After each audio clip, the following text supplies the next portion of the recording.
സമയത്ത് മെൻസസ് ആവാത്ത ഒരുപാട് പേരുണ്ട് അല്ലേ?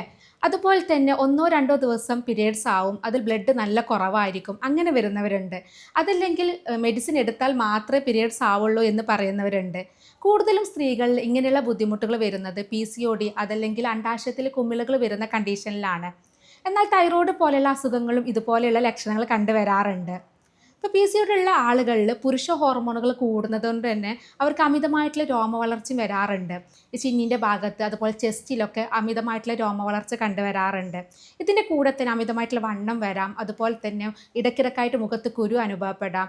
ഉത്കണ്ഠ, ദേഷ്യം പോലെയുള്ള മാനസികമായിട്ടുള്ള ബുദ്ധിമുട്ടുകളൊക്കെ അനുഭവപ്പെടാറുണ്ട്. അപ്പോൾ PCOD ഉള്ള ആളുകളിൽ പെട്ടെന്ന് പീരിയഡ്സ് ആവാൻ വേണ്ടിയിട്ട് നമുക്ക് വീട്ടിൽ വെച്ച് ചെയ്യാവുന്ന ടിപ്സുകൾ എന്തൊക്കെയാണ്?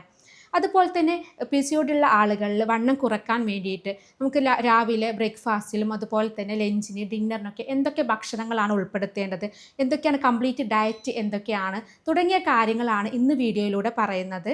ഞാൻ doctor Semiya, doctor Basil's homeo hospital, Pandikkad, Malappuram, Nadakkavu, Kozhikode.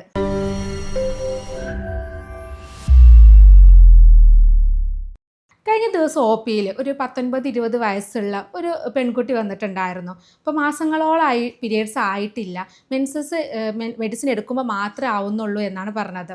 അതുപോലെ തന്നെ അവർ പറഞ്ഞ മറ്റൊരു ബുദ്ധിമുട്ടെന്ന് പറയുന്നത്, എത്ര ഡയറ്റ് ചെയ്തിട്ടും എത്ര വർക്കൗട്ട് ചെയ്തിട്ടും വണ്ണം കുറയുന്നില്ല ഡോക്ടറെ, മാസങ്ങളോളം പട്ടിണി കിടന്നാലും വണ്ണത്തിൽ ഒരു തരി പോലും കുറയുന്നില്ല എന്ന് പറയാറുണ്ട്.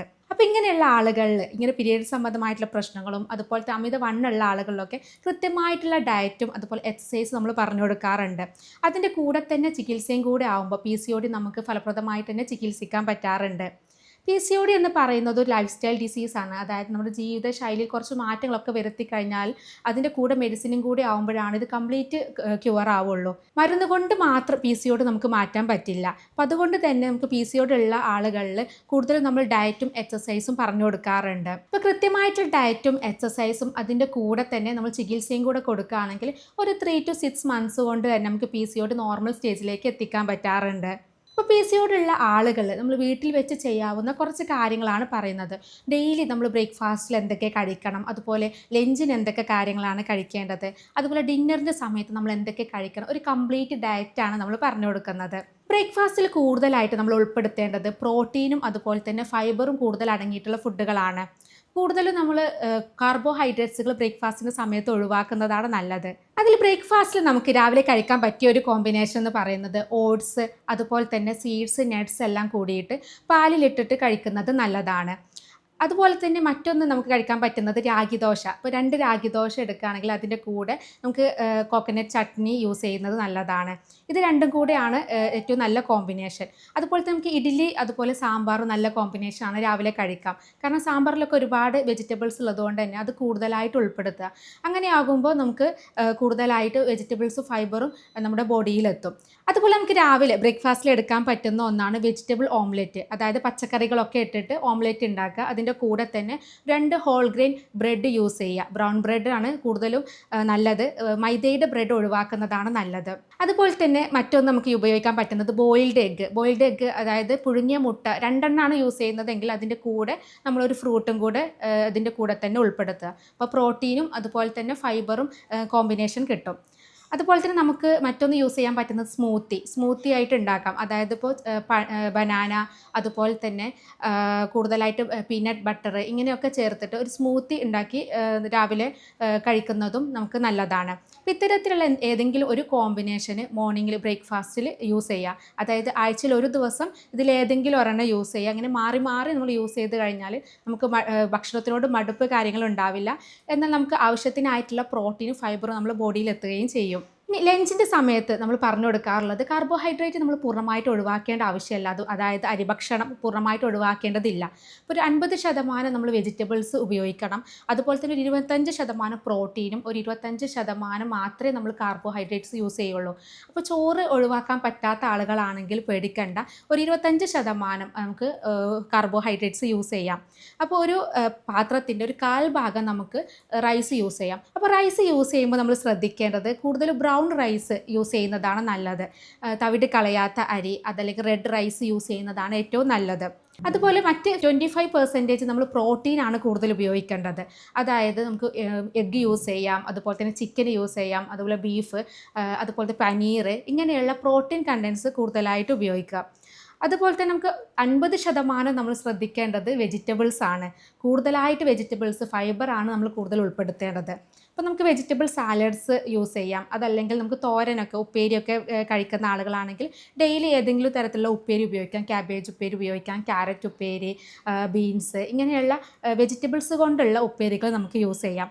അപ്പോൾ അതിൽ ശ്രദ്ധിക്കുന്നത്, നമ്മൾ പ്ലേറ്റിൻ്റെ ഒരു ഫുൾ ഭാഗം എടുക്കുമ്പോൾ 1/4 ഭാഗം മാത്രമേ നമ്മൾ കാർബോഹൈഡ്രേറ്റ്സ്, അതായത് അരിഭക്ഷണം എടുക്കാൻ പറ്റുള്ളൂ. അതിലൊരു 1/4 ഭാഗം നമ്മൾ എഗ്ഗ്, അതല്ലെങ്കിൽ ബീഫ്, ചിക്കൻ, ഇങ്ങനെയുള്ള പ്രോട്ടീൻ കൂടുതലായിട്ട് ഉപയോഗിക്കുക. അതുപോലെ അരഭാഗമാണ് നമ്മൾ വെജിറ്റബിൾസ് യൂസ് ചെയ്യുന്നത്. അപ്പോൾ ഒരു ഭാഗം, ഈ അരഭാഗം വെജിറ്റബിൾസിൽ തന്നെ ഹാഫ് നമുക്ക് സാലഡ്സ് ആക്കിയിട്ടും ഹാഫ് നമുക്ക് തോരനൊക്കെ യൂസ് ചെയ്യാം. അപ്പോൾ ഇത് മാറി മാറി യൂസ് ചെയ്യുമ്പോൾ നമുക്ക് മടുപ്പും വരില്ല.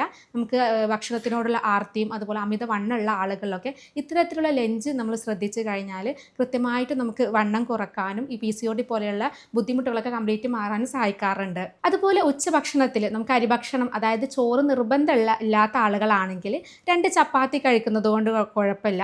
ചപ്പാത്തിയുടെ കൂടെ നമുക്ക് ചിക്കൻ കറിയോ അതുപോലെ തന്നെ എഗ്ഗ് കറി, അതല്ലെങ്കിൽ പനീർ റോസ്റ്റഡ്, ഇതൊക്കെ യൂസ് ചെയ്യാം. ഇതിൻ്റെ കൂടെ കുറച്ച് വെജിറ്റബിൾസും ആഡ് ചെയ്യാണ് വേണ്ടത്. അതുപോലെ തന്നെ നമ്മൾ ശ്രദ്ധിക്കേണ്ടത്, ഉച്ചഭക്ഷണം കഴിഞ്ഞ് കഴിഞ്ഞാൽ ഈവനിങ് ആയിട്ട് എന്തെങ്കിലും ഒരു സ്നാക്ക് എടുക്കുന്നത് നല്ലതാണ്. സ്നാക്ക് കൂടുതലും നമുക്ക് ഉപയോഗിക്കാൻ പറ്റുന്നത് ഗ്രീൻ ടീ യൂസ് ചെയ്യാം. അതുപോലെ തന്നെ ചനക്കടല, നമ്മൾ റോസ്റ്റഡ് ചനക്കടല യൂസ് ചെയ്യുന്നത് നല്ലതാണ്. അതുപോലെ ബട്ടർ മിൽക്ക് കുടിക്കുന്നത് നല്ലതാണ്. ഇതൊക്കെ ഈവനിങ് സ്നാക്കിൽ യൂസ് ചെയ്യാൻ പറ്റും. ഇനി ഡിന്നറിൽ ശ്രദ്ധിക്കേണ്ടത്, നമ്മളെപ്പോഴും ലൈറ്റ് ആയിട്ടാണ് ഡിന്നറിൽ കഴിക്കേണ്ടത്. അതുപോലെ തന്നെ നമ്മൾ ശ്രദ്ധിക്കുന്നത്, നേരത്തെ ഭക്ഷണം കഴിക്കണം. ഒരു 8 മണിയുടെ മുന്നേ തന്നെ നേരത്തെ ഭക്ഷണം കഴിക്കുന്നതാണ് നല്ലത്. ഭക്ഷണം കഴിച്ച ഉടനെ കിടക്കുന്നത് പരമാവധി ഒഴിവാക്കുക. ഇത് നമുക്ക് ഫാറ്റ് അടിഞ്ഞു കൂടാനും അതുപോലെ തന്നെ ദഹന പ്രശ്നങ്ങളൊക്കെ ഉണ്ടാവാൻ കാരണമാകാറുണ്ട്. അപ്പോൾ രാത്രിയിലുള്ള ഭക്ഷണം കൂടുതൽ നേരത്തെ ആക്കാൻ ശ്രദ്ധിക്കുക. ഡിന്നറിൽ നമ്മൾ രാവിലെ മോർണിംഗ് പറഞ്ഞ പോലെ തന്നെ കൂടുതലും ഫൈബറും അതുപോലെ പ്രോട്ടീനും കോമ്പിനേഷനാണ് വേണ്ടത്. അപ്പോൾ ഫൈബർ നമുക്കറിയാം വെജിറ്റബിൾസിലും ഫ്രൂട്ട്സിലൊക്കെയാണ് കൂടുതലുള്ളത്. അപ്പോൾ നമുക്കൊരു വെജിറ്റബിൾ സൂപ്പ്, അതിൻ്റെ കൂടെ ഒരു ഗ്രില്ലഡ് ചിക്കനൊക്കെ യൂസ് ചെയ്യാം. ഒരു പീസ് ഗ്രില്ലഡ് ചിക്കൻ യൂസ് ചെയ്യാം. അതല്ലെങ്കിൽ വെജിറ്റബിൾ സൂപ്പിൻ്റെ കൂടെ ഒരു ഫ്രൂട്ട് ആഡ് ചെയ്യാം. അതല്ലെങ്കിൽ ബോയിൽഡ് എഗ്ഗ് യൂസ് ചെയ്യാം. അതുപോലെ തന്നെ ചപ്പാത്തിയൊക്കെ കഴിക്കുന്ന ആളുകളാണെങ്കിൽ 2 ചപ്പാത്തി ഉപയോഗിക്കാം. അതിൻ്റെ കൂടെ വെജിറ്റബിൾ സാലഡ്സും ചിക്കൻ കറി യൂസ് ചെയ്യാം. അതുപോലെ തന്നെ ദാല് കറി നല്ലതാണ്, പനീർ യൂസ് ചെയ്യുന്നത് നല്ലതാണ്. ഇതൊക്കെയാണ് നമുക്ക് ഡിന്നറിൻ്റെ സമയത്ത് കഴിക്കുന്നത്. അപ്പോൾ ഇതൊക്കെയാണ് നമ്മൾ ഡിന്നർ സമയത്ത് കഴിക്കേണ്ടത്. അപ്പോൾ ഇത്തരത്തിലുള്ള ഡയറ്റ് കൃത്യമായിട്ട് നമ്മൾ ഫോളോ ചെയ്ത് കഴിഞ്ഞാൽ തന്നെ ഈ അമിത വണ്ണമുള്ള ആളുകൾ വണ്ണം കുറയ്ക്കാൻ ഹെൽപ്പ് ചെയ്യാറുണ്ട്. പല ആളുകളും പറയാറുണ്ട് എത്ര ഫുഡ് കൺട്രോൾ ആക്കിയാലും കുറയുന്നില്ല എന്നുള്ളത്. അങ്ങനെയുള്ള ആളുകൾ ഇതൊന്ന് ട്രൈ ചെയ്ത് നോക്കുക. മോർണിംഗും അതുപോലെ തന്നെ ഈവനിങ്ങും ഉച്ചക്കും ഇങ്ങനെയുള്ള കാര്യങ്ങളൊന്ന് ശ്രദ്ധിച്ചു കഴിഞ്ഞാൽ തന്നെ വണ്ണം നന്നായിട്ട് കുറയുന്നത് കാണാം. ഇതിൻ്റെ കൂടെ തന്നെ നമ്മൾ മെഡിസിനും കൂടി എടുക്കേണ്ട ആവശ്യമുണ്ട്. കാരണം PCOD എന്ന് പറയുന്നത് നമുക്കറിയാം ഒരു ഹോർമോണൽ ചേഞ്ചസ് ആണ്. അപ്പോൾ ഈ ഹോർമോണുകൾ കൃത്യമായിട്ടുള്ള നോർമലായി വന്നാൽ മാത്രമേ നമുക്ക് പോലെയുള്ള PCOD പോലെയുള്ള ബുദ്ധിമുട്ടുകളും അതുകൊണ്ടുള്ള അമിതവണ്ണം, അമിത രോമ വളർച്ച, ഇങ്ങനെയുള്ള ബുദ്ധിമുട്ടുകളൊക്കെ കുറഞ്ഞു വരികയുള്ളൂ. അപ്പോൾ അതിൻ്റെ കൂടെ നമ്മൾ ചികിത്സയും എടുക്കേണ്ടത് ഇമ്പോർട്ടൻ്റ് ആണ്. ഇനി ഡയറ്റ് മാത്രം നമ്മൾ ശ്രദ്ധിച്ചാൽ പോരാ, അതിൻ്റെ കൂടെ വർക്കൗട്ട് നിർബന്ധമാണ്. ഡെയിലി ഒരു 3/4 മണിക്കൂർ, അതല്ലെങ്കിൽ 1 മണിക്കൂർ നമ്മൾ നടത്തം, അതല്ലെങ്കിൽ സ്വിമ്മിങ്, ജമ്പിങ്, അതല്ലെങ്കിൽ നമുക്ക് വീട്ടിൽ വെച്ച് ചെയ്യാവുന്ന കാർഡിയോ എക്സസൈസുകൾ, അങ്ങനെയുള്ള എക്സസൈസുകളൊക്കെ വീട്ടിൽ വെച്ച് ചെയ്യാവുന്നതാണ്. ഇങ്ങനെ ഒരു ആഴ്ചയിൽ ഒരു 5 ദിവസമോ 6 ദിവസമോ ചെയ്താൽ തന്നെ അതിൻ്റെ കൂടെ ഈ ഡയറ്റും കൂടെ ആകുമ്പോൾ നമുക്ക് വണ്ണമൊക്കെ കുറയാൻ വേണ്ടിയിട്ട് ഹെൽപ്പ് ചെയ്യാറുണ്ട്. പല പെൺകുട്ടികളും ചോദിക്കാറുണ്ട്, ഈ അമിതമായിട്ടുള്ള രോമ വളർച്ച വരാനുള്ള കാരണം എന്താണ്? PCOD ഉള്ള ആളുകളിൽ കൂടുതലും കണ്ടുവരാറുണ്ട് അമിതമായിട്ടുള്ള രോമ വളർച്ച. അതിലൊരു പ്രധാന കാരണം എന്ന് പറയുന്നത് PCOD ഉള്ള ആളുകളിൽ സ്ത്രീ ഹോർമോണുകൾ കുറയാണ് ചെയ്യുന്നത്. അതുപോലെ തന്നെ പുരുഷ ഹോർമോൺ കൂടുതലായിട്ട് ഉൽപ്പാദിപ്പിക്കും. അപ്പോൾ പുരുഷ ഹോർമോണുകൾ കൂടുതൽ ഉൽപ്പാദിപ്പിക്കുന്നത് കൊണ്ടാണ് അവർക്ക് ചിന്നിൻ്റെ ഭാഗത്തും ചെസ്റ്റിൻ്റെ ഭാഗത്തൊക്കെ കൂടുതലായിട്ട് രോമ വളർച്ച വരുന്നത്. അതുപോലെ തന്നെ ഈ ഹോർമോൺ ചേഞ്ചസ് കാരണം തന്നെയാണ് അമിതമായിട്ടുള്ള വണ്ണം വെക്കുന്നതും കഴുത്തിന് ചുറ്റും ബ്ലാക്ക് കളറൊക്കെ വരുന്നത്. അതുപോലെ തന്നെ PCOD ഉള്ള എല്ലാ സ്ത്രീകളും പറയുന്ന ഒരു ബുദ്ധിമുട്ടാണ് ക്ഷീണം.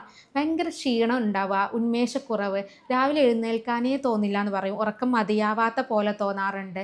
അതുപോലെ തന്നെ ടെൻഷൻ വരും, ഭയങ്കര മാനസികമായിട്ടുള്ള ഉത്കണ്ഠ, ആൻസൈറ്റി, അതുപോലെ തന്നെ ഡിപ്രഷൻ പോലെയുള്ള ബുദ്ധിമുട്ടുകൾ, എപ്പോഴും സങ്കടം വരിക അല്ലെങ്കിൽ ദേഷ്യം വരിക, ഇങ്ങനെയുള്ള മൂഡ് സ്വിങ്ങിങ്സ് ഒക്കെ PCOD ഉള്ള ആളുകളിൽ കണ്ടുവരാറുണ്ട്. അപ്പം അങ്ങനെയുള്ള ബുദ്ധിമുട്ടൊക്കെ ഉള്ള ആളുകളിലാണെങ്കിൽ നമുക്ക് മെഡിറ്റേഷൻ, യോഗ, കൗൺസിലിംഗ് ഒക്കെ ചെയ്തിട്ട് അത് നോർമൽ രീതിയിലേക്ക് എത്തിക്കാൻ പറ്റും. അതിൻ്റെ കൂടെ ചികിത്സയും കൂടെ എടുക്കേണ്ടതുണ്ട്. ഇപ്പോൾ PCOD എന്ന് പറയുന്നത് ഒരു ജീവിതശൈലി രോഗമാണ്. അപ്പോൾ നമുക്ക് ലൈഫ് സ്റ്റൈലിൽ കുറച്ച് മാറ്റങ്ങൾ വരുത്തേണ്ടതുണ്ട്. ഇപ്പോൾ ഡയറ്റും അതുപോലെ വർക്കൗട്ടൊക്കെ നമ്മൾ പറഞ്ഞു. അതിൻ്റെ കൂടെ തന്നെ നമ്മൾ ഒഴിവാക്കേണ്ട കുറച്ച് ഭക്ഷണങ്ങളുണ്ട്. കൂടുതലായിട്ട് ബേക്കറി ഐറ്റംസുകൾ കഴിക്കുന്ന ആളുകളാണെങ്കിൽ അത് പൂർണ്ണമായിട്ട് തന്നെ ഒഴിവാക്കുകയാണ് നല്ലത്. അതായത് മൈദയുടെ ഐറ്റംസുകൾ, പാസ്ത, നൂഡിൽസ്, ബേക്കറി ഐറ്റംസുകൾ, മധുര പലഹാരങ്ങൾ, ഇങ്ങനെ മൈദ കൊണ്ടുള്ള റിഫൈൻഡ് മൈദ കൊണ്ടുള്ള ഫുഡുകളൊക്കെ പൂർണ്ണമായിട്ട് ഒഴിവാക്കുക. അതുപോലെ തന്നെ പൊറോട്ട, കുബൂസ്, റൊട്ടി, ബ്രെഡ് ഇതൊക്കെ പൂർണ്ണമായിട്ട് തന്നെ ഒഴിവാക്കുക. ഈ ബ്രെഡൊക്കെ യൂസ് ചെയ്യുകയാണെങ്കിൽ തന്നെ നമ്മൾ ഹോൾ ഗ്രെയിൻ, അതായത് ബ്രൗൺ ബ്രെഡൊക്കെ യൂസ് ചെയ്യുന്നതാണ് നല്ലത്. അതുപോലെ തന്നെ ഒഴിവാക്കേണ്ട മറ്റൊരു ഫുഡ് എന്ന് പറയുന്നത് ഫാസ്റ്റ് ഫുഡുകളാണ്. അതായത് നമുക്ക് പുറത്തുനിന്നുള്ള ബിരിയാണി ഐറ്റംസുകൾ, ഫാസ്റ്റ് ഫുഡുകളൊക്കെ പരമാവധി കൺട്രോൾ ആക്കുക. എന്നാൽ നമുക്ക് അസുഖം മാറിക്കഴിഞ്ഞാൽ നമുക്ക് വീക്കിലി വൺസോ അല്ലെങ്കിൽ 2 ആഴ്ച കൂടുമ്പോഴൊക്കെ കഴിക്കുന്നത് കൊണ്ട് കുഴപ്പമില്ല. പക്ഷേ കൂടുതലായിട്ട് കഴിക്കുന്നത് പരമാവധി കൺട്രോൾ ആക്കുക. അതുപോലെ തന്നെ പുറത്തുനിന്നുള്ള വറുത്തതും പൊരിച്ചതുമായിട്ടുള്ള ഫുഡുകൾ, സ്നാക്സുകൾ, പാക്കേജ് ഐറ്റംസുകളൊക്കെ ഉണ്ടല്ലോ, ലൈസ്, അങ്ങനെയുള്ള ഉപ്പ് കൂടുതൽ അടങ്ങിയിട്ടുള്ള അല്ലെങ്കിൽ ആർട്ടിഫിഷ്യൽ പഞ്ചസാരയൊക്കെ കൂടുതലായിട്ട് അടങ്ങിയിട്ടുള്ള ഐറ്റംസുകൾ പരമാവധി ഒഴിവാക്കുക. അതുപോലെ തന്നെ സോഡ ഡ്രിങ്ക്സുകൾ, പെപ്സി, 7up പോലെയുള്ള ഡ്രിങ്ക്സുകളും പരമാവധി ഒഴിവാക്കുക. ഷുഗർ കംപ്ലീറ്റ് ഒഴിവാക്കുന്നതാണ് ഏറ്റവും നല്ലത്. കേക്ക്, പേസ്ട്രി പോലെയുള്ള, അതുപോലെ തന്നെ ബേക്കറി ഐറ്റംസൊക്കെ മധുരങ്ങളുള്ള കൂടുതൽ അടങ്ങിയിട്ടുള്ള ഫുഡുകൾ പരമാവധി ഒഴിവാക്കുക. അപ്പോൾ ഇത്തരം കാര്യങ്ങൾ കൂടെ നമ്മൾ ഡയറ്റ് എടുക്കുമ്പോൾ ശ്രദ്ധിക്കേണ്ടതുണ്ട്. പല സ്ത്രീകളുടെ ഒരു സംശയമാണ്, PCOD ഉള്ള ആളുകൾക്ക് കുട്ടികൾ ഉണ്ടാവില്ലേ? പല സ്ത്രീകളും ഭയങ്കര ടെൻഷനായിട്ട് നമ്മളോട് ചോദിക്കാറുണ്ട്. ഇപ്പോൾ ഒരു 19-20 വയസ്സുള്ള കുട്ടികളൊക്കെ ആണെങ്കിൽ ഇനി ഭാവിയിൽ ഇത് ബുദ്ധിമുട്ടുണ്ടാവോ എന്നുള്ളത് ചോദിക്കാറുണ്ട്. അപ്പോൾ PCOD ഉള്ള ആളുകളിൽ കുട്ടികൾ ഉണ്ടാവാൻ സാധാരണ വൈകാറുണ്ട്. എന്നാൽ അതത്ര പേടിക്കേണ്ടതായിട്ടുള്ളൊരു അസുഖമല്ല. നമുക്ക് നോർമലായി കഴിഞ്ഞാൽ തന്നെ അത് നമുക്ക് നോർമൽ രീതിയിൽ തന്നെ കുട്ടികളാവുകയും ചെയ്യും. PCOD കാരണം കൂടുതൽ നമുക്ക് ബുദ്ധിമുട്ട് വരുന്നത് മെൻസസ് കറക്റ്റ് ടൈമിന് ആവില്ല എന്നുള്ളതാണ്. അപ്പോൾ കൃത്യസമയത്ത് മെൻസസ് ആവാത്തത് കൊണ്ട് തന്നെ നമ്മുടെ ഓവുലേഷൻ കാര്യങ്ങളൊക്കെ വൈകാറുണ്ട്. അതായത് കൃത്യസമയത്ത് ഓവുലേഷൻ നടക്കില്ല. അല്ലെങ്കിൽ അനോവുലേറ്ററി സൈക്കിൾ, അതായത് ഓവം പുറത്ത് വരാതെ വരുന്ന സൈക്കിളും വരാറുണ്ട്, മെൻസസ് വരാറുണ്ട്. അതും ഈ PCOD ഉള്ള ആളുകളിൽ കണ്ടുവരാറുണ്ട്. അപ്പോൾ ഇങ്ങനെയുള്ള ആളുകളിൽ നമുക്ക് ഓവം കറക്റ്റായിട്ട് പുറത്ത് വരാനും അതുപോലെ ഓവുലേഷൻ കറക്റ്റ് ഡേറ്റിലൊക്കെ കിട്ടാനുള്ള മെഡിസിൻസും കൂടെ നമ്മൾ കൊടുക്കാറുണ്ട്. അങ്ങനെയാകുമ്പോൾ ഓവുലേഷൻ ഒക്കെ കറക്റ്റ് ഡേറ്റിനാവുമ്പോൾ കുട്ടികൾ ഉണ്ടാവാനുള്ള ബുദ്ധിമുട്ട് മാറുകയും ചെയ്യും. അപ്പോൾ PCOD ഉള്ള ആളുകളിൽ കുട്ടികൾ ഉണ്ടാവാതിരിക്കാനുള്ള ഒരു പ്രധാന കാരണം എന്ന് പറയുന്നത് ഇതാണ്. നമുക്ക് ഓവുലേഷൻ കറക്റ്റ് കിട്ടുന്നില്ല എന്നുള്ളതും പീരിയഡ്സ് കറക്റ്റ് ഡേറ്റിനാവാത്ത കാരണം ആ ഓവുലേഷൻ കറക്റ്റ് ഡേറ്റിൽ മാത്രം കോൺടാക്റ്റ് ചെയ്താൽ മാത്രമേ നമുക്ക് കുട്ടികളാവുകയുള്ളൂ. അപ്പോൾ ആ ഒരു കറക്റ്റ് ഡേറ്റ് കിട്ടാത്ത കാരണം പലപ്പോഴും അത് വൈകാറുണ്ട്. അപ്പോൾ ഇങ്ങനെയുള്ള ആളുകളിൽ നമ്മൾ ഫോളിക്കുലാർ സ്റ്റഡി ചെയ്യാൻ പറയാറുണ്ട്, കറക്റ്റ് ഓവുലേഷൻ നടക്കുന്നുണ്ടോ എന്നുള്ളത് അറിയാൻ. അപ്പോൾ അങ്ങനെ നടക്കുന്നുണ്ടെങ്കിൽ ആ ഒരു ദിവസം നോക്കിയിട്ട് നമ്മൾ കോൺടാക്റ്റ് ഒക്കെ ചെയ്ത് കഴിഞ്ഞാൽ കുട്ടികളാവുകയും ചെയ്യാറുണ്ട്. അതുപോലെ തന്നെ PCOD ഉള്ള ആളുകളിൽ ഷുഗർ വരാൻ സാധ്യതയുണ്ടോ എന്നുള്ളത് പല ആളുകളും ചോദിക്കാറുണ്ട്. എപ്പോഴും PCODയും അതുപോലെ ഷുഗറും തമ്മിൽ കണക്റ്റഡ് ആണ്. ഇതിന് പ്രധാന ഒരു കാരണം പറയുന്നത് PCOD ഉള്ള ആളുകൾ ഇൻസുലിൻ റെസിസ്റ്റൻസ് വരാൻ കാരണമാകാറുണ്ട്. ഇങ്ങനെ ഇൻസുലിൻ റെസിസ്റ്റൻസ് വന്നു കഴിഞ്ഞിട്ടുണ്ടെങ്കിൽ നമ്മുടെ ബോഡിയിലുള്ള ഷുഗർ കൺട്രോൾ ആവാതിരിക്കും. അങ്ങനെ ഷുഗർ കൂടുതലായിട്ടാണ് ടൈപ്പ് 2 ഡയബറ്റീസ് ഒക്കെ വരുന്നത്. അത് എന്നാൽ എല്ലാവരിലും വരണമെന്നില്ല. എന്നാൽ ചില ആളുകൾ, അതിൻ്റെ റിസ്ക് ഫാക്ടേഴ്സ് ഒക്കെ ഉള്ള ആളുകൾ, അതായത് അമിതവണ്ണം ഉണ്ടാവുക, അതല്ലെങ്കിൽ പാരമ്പര്യമായിട്ട് ആർക്കെങ്കിലും വീട്ടിൽ ഷുഗർ ഉണ്ടാവുക, ഇങ്ങനെ റിസ്ക് ഫാക്ടേഴ്സ് ഒക്കെ ഉണ്ടെങ്കിൽ ചില ആളുകളിൽ PCOD ഉണ്ടെങ്കിൽ അതിൻ്റെ കൂടെ തന്നെ ടൈപ്പ് 2 ഡയബറ്റീസും കാണിക്കാറുണ്ട്. പല സ്ത്രീകളും ചോദിക്കാറുണ്ട്, ഈ PCODയും അതുപോലെ തൈറോയിഡും തമ്മിൽ എന്തെങ്കിലും ബന്ധമുണ്ടോ എന്നുള്ളത് ചോദിക്കാറുണ്ട്. തൈറോയ്ഡ് എന്ന് പറയുന്നത് നമുക്കറിയാം, തൈറോയ്ഡ് ഗ്രന്ഥിയിൽ വരുന്ന ഹോർമോണുകളിൽ എന്തെങ്കിലും ചേഞ്ചസ് വരുമ്പോഴാണ് പലതരത്തിലുള്ള ബുദ്ധിമുട്ടുകൾ വരുന്നത്. ഇപ്പോൾ ഹൈപ്പോതൈറോയിഡിസം എന്ന കണ്ടീഷൻ ഉണ്ട്. അതായത് തൈറോയിഡ് ഹോർമോണുകൾ കുറയുക, അതുപോലെ തന്നെ TSH ഹോർമോൺ കൂടുന്ന ഒരു കണ്ടീഷനാണ് ഹൈപ്പോതൈറോയിഡിസം എന്ന് പറയുന്നത്. ഇപ്പോൾ ഹൈപ്പോതൈറോയിഡിസത്തിലും നമുക്ക് PCOD പോലെ ഉണ്ടാകുന്ന അതേ ലക്ഷണങ്ങളാണ് ഹൈപ്പോതൈറോയിഡിസത്തിലും കണ്ടുവരുന്നത്. അപ്പോൾ അതുകൊണ്ട് തന്നെ നമുക്ക് ഇത്തരത്തിലുള്ള ലക്ഷണങ്ങൾ കാണിക്കുന്നുണ്ടെങ്കിൽ, ഇപ്പോൾ വയറ് സ്കാൻ ചെയ്തിട്ടൊന്നും PCOD ഒന്നും കാണുന്നില്ലെങ്കിൽ തൈറോയിഡ് ചെക്ക് ചെയ്യുന്നത് നല്ലതാണ്.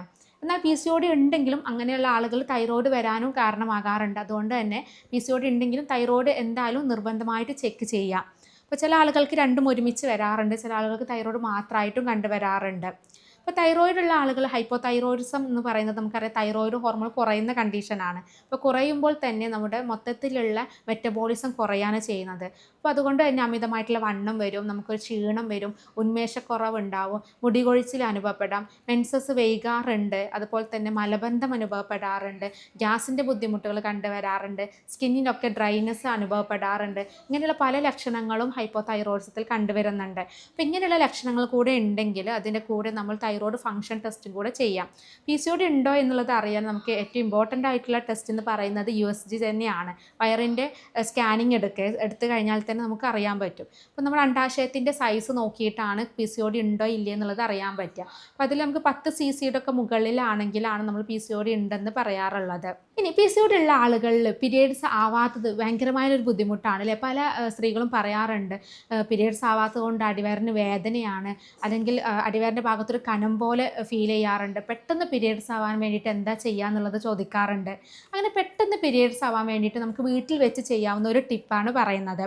അതായത് 2 ഗ്ലാസ് വെള്ളത്തിൽ 1 ടീസ്പൂൺ ചെറിയ ജീരകം, അതുപോലെ തന്നെ 1 ടീസ്പൂൺ കറുത്ത എള്ളും, അതുപോലെ തന്നെ ഒരു ചെറിയ ഇഞ്ചി കഷ്ണം കൂടെ നന്നായി തിളപ്പിച്ചിട്ട് 2 ഗ്ലാസ് ഉള്ളത് 1 ഗ്ലാസ് ആക്കിയിട്ട് കുറച്ച് കൊണ്ടുവരിക.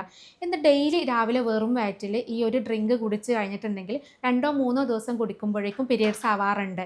അപ്പോൾ മാസങ്ങളോളം പീരിയഡ്സ് ആവാത്ത ആളുകളിൽ ഈ ഒരു ടിപ്പ് ചെയ്ത് കഴിഞ്ഞാൽ തന്നെ പെട്ടെന്ന് പീരിയഡ്സ് ആയി വരാറുണ്ട്. എന്നിട്ടും ആവുന്നില്ലെങ്കിൽ നിങ്ങൾക്ക് നമ്മളെ കോൺടാക്റ്റ് ചെയ്യാവുന്നതാണ്. ഇതിൽ കൃത്യമായിട്ടുള്ള ചികിത്സയുണ്ട്. അതിൻ്റെ കൂടെ നമ്മൾ ഡയറ്റ് ചാർട്ട് കൊടുക്കും, എക്സസൈസ് കാര്യങ്ങളൊക്കെ പറഞ്ഞു കൊടുക്കാറുണ്ട്. നമ്മൾ ചെയ്യുന്നത് രോഗിയുടെ ഓരോ ശാരീരികവും മാനസികവുമായിട്ടുള്ള കാര്യങ്ങളൊക്കെ പഠിച്ച് അവരുടെ യൂറോപ്യൻ നിർമ്മിത സോഫ്റ്റ്വെയറിൻ്റെ സഹായത്തോടു കൂടെയാണ് മരുന്ന് നിർണ്ണയം നടത്തുന്നത്. അതുപോലെ തന്നെ ആർട്ടിഫിഷ്യൽ ഇൻ്റലിജൻസിൻ്റെ സഹായത്തോടു കൂടെയാണ് രോഗനിർണ്ണയം നടത്തുന്നത്. അതുപോലെ തന്നെ ജർമ്മനിയിൽ നിന്നും ഇറക്കുമതി ചെയ്യുന്ന പൊട്ടൻസി മരുന്നുകളാണ് നമ്മൾ ഉപയോഗിക്കുന്നത്. അതുകൊണ്ട് തന്നെ ഇത്തരം രോഗങ്ങൾ നമുക്കൊരു 3 മാസം മുതൽ 6 മാസം വരെയുള്ള കാലയളവിൽ തന്നെ നമുക്ക് ഫലപ്രദമായിട്ട് അത് ചികിത്സിക്കാൻ പറ്റിയിട്ടുണ്ട്. അപ്പോൾ ഇങ്ങനെയുള്ള ബുദ്ധിമുട്ടൊക്കെ അനുഭവിക്കുന്ന ആളുകളാണെങ്കിൽ നേരിട്ട് വരാൻ ബുദ്ധിമുട്ടുള്ളവർക്ക് നമ്മൾ മെഡിസിൻ കൊറിയറായിട്ട് വീട്ടിലേക്കും എത്തിക്കാറുണ്ട്. അപ്പോൾ ഇതുമായി ബന്ധപ്പെട്ട് എന്തെങ്കിലും സംശയങ്ങളുണ്ടെങ്കിൽ താഴെ കാണുന്ന നമ്പറിൽ കോൺടാക്റ്റ് ചെയ്യാവുന്നതാണ്. സ്നേഹത്തോടെ doctor Semiya, doctor Basil's homeo hospital, Pandikkad, Malappuram, Nadakkavu, Kozhikode.